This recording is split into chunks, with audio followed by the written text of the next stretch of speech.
सदरपुर गांव की मुखिया एक औरत थी, उसका नाम रेशमा था। ये गांव शहर से बहुत दूर था, लेकिन फिर भी यहाँ लोगों की आबादी बहुत ज्यादा थी।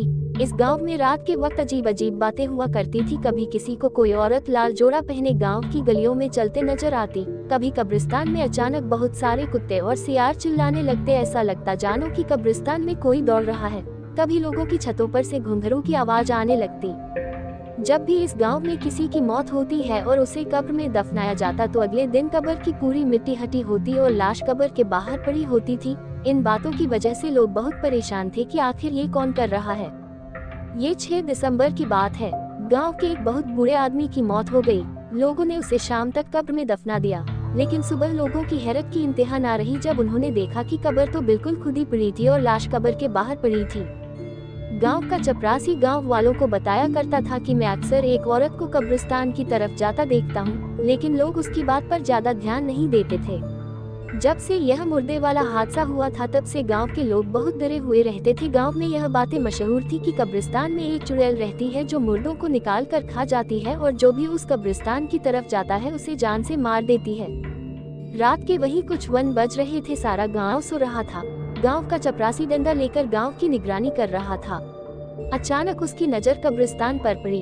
उसे रात के अंधेरे में एक औरत लाल कपड़े पहने कब्रिस्तान की तरफ जाती नजर आई। चपरासी ने सोचा कि इतनी रात में कौन कब्रिस्तान की तरफ जाएगा। चपरासी उस औरत के पीछे पीछे गया, लेकिन वो औरत पता नहीं कहां रात के अंधेरे में गायब हो गई। 3 दिनों के बाद अचानक गाँव के एक नौजवान लड़के की हार्ट अटैक से मौत हो गई। लोगों ने उसे नहलाकर कब्र में दफन कर दिया। रात के 2 बजे का वक्त था। चपरासी ने आज फिर से उसी औरत को कब्रिस्तान की तरफ जाता देखा। उसने सोचा आज मैं इस औरत को हर हाल में पकड़ कर रहूंगा। चपरासी उस औरत के पीछे गया और एक पेड़ के पीछे छुपकर उस औरत की हरकत देखने लगा। उस औरत ने लाल कपड़े पहन रखे थे, उसके हाथ में एक चाकू था। वो धीरे धीरे कब्रिस्तान की तरफ चलती जा रही थी। चपरासी ने देखा कि वो औरत उसी नौजवान लड़के की कब्र के पास गई है और उसकी कब्र को खोदना शुरू कर दिया है। थोड़ी देर के बाद उस औरत ने कब्र से लाश निकाली और उसका खून बैठकर चूसने लगी। चपरासी यह सब देखकर बहुत डर गया और वहां से भागने लगा, लेकिन उस वक्त उसकी चीखें निकल पड़ी जब उसने पीछे मुड़कर देखा कि वही खूनी औरत उसके पीछे खड़ी है। उस औरत ने चाकू से चपरासी पर हमला कर दिया। चाकू चपरासी के पेट पर लगा और उसके पेट से बहुत खून बहने लगा। सुबह जब कुछ लोगों का गुजरना कब्रिस्तान की तरफ से हुआ तो उन्होंने देखा कि नौजवान की कब्र खुदी पड़ी है और लाश बाहर पड़ी है और लाश के पास ही उस चपरासी की भी लाश पड़ी है। अब पूरे गांव में ये खबर बहुत तेजी से फैल गई। सारे गांव वाले कब्रिस्तान में जमा हो गए। कुछ लोगों ने कहना शुरू कर दिया कि ये चपरासी ही मुर्दों को कब्र से निकालकर उनका खून पिया करता था, उसको खुद अपने किए की सजा मिल गई है। लेकिन लोगों को इस बात से बड़ी हैरानी हो रही थी कि चपरासी की मौत कैसे हो गई। जो लोग चपरासी के अच्छे दोस्त थे वह जानते थे कि चपरासी बहुत अच्छा आदमी था, वह ऐसा कभी नहीं कर सकता था। उन्होंने गांव वालों से कहा कि चपरासी ऐसा कभी नहीं कर सकता, हम लोग इस मामले की अच्छे से तहकीकात करेंगे, इसके पीछे किसी और का हाथ है। 3 महीने के बाद गांव में एक बूढ़ी औरत की मौत हो गई। लोगों ने उसे कब्र में दफनाया।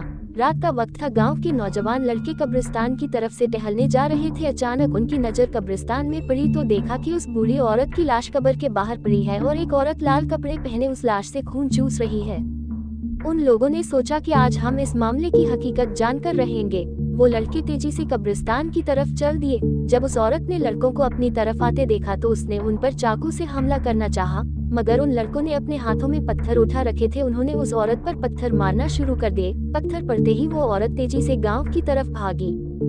जब गांव वालों ने कब्रिस्तान की तरफ से शोर सुना तो सारे गांव वाले दौड़ते हुए आए। उन्होंने देखा कि कुछ लड़के एक औरत को दौड़ा रहे हैं। जब उस औरत ने गांव वालों को अपनी तरफ आते देखा तो उसने पीछे मुड़कर चाकू से एक लड़के पर हमला कर दिया। चाकू उस लड़के के हाथों पर लगा और उसके हाथ से खून बहने लगा। एक दूसरे लड़के ने उस औरत का हाथ पकड़कर उसके हाथ से चाकू छीन लिया और उस औरत के सीने पर चाकू मार दिया। वो औरत वहीं पर गिर गई और तड़पने लगी। सारे गांव वाले जमा हो गए। उन्होंने एक लड़के को खून से लथपथ और दूसरी तरफ उस औरत को तड़पता हुआ देखा तो इन लड़कों से पूछा कि ये सब क्या हो रहा है। तो लड़कों ने गांव वालों को सब कुछ बता दिया कि हम लोग कब्रिस्तान की तरफ से घूमने जा रहे थे। हमारी नजर कब्रिस्तान की तरफ पड़ी तो हमने देखा कि इस औरत ने बूढ़ी औरत की कब्र को खोदा है और उसमें से लाश निकालकर उसका खून पी रही है। हम लोगों ने इसको पकड़ना चाहा तो इसने हम पर चाकू से हमला कर दिया। हमारा एक दोस्त इसी वजह से जख्मी हो गया है।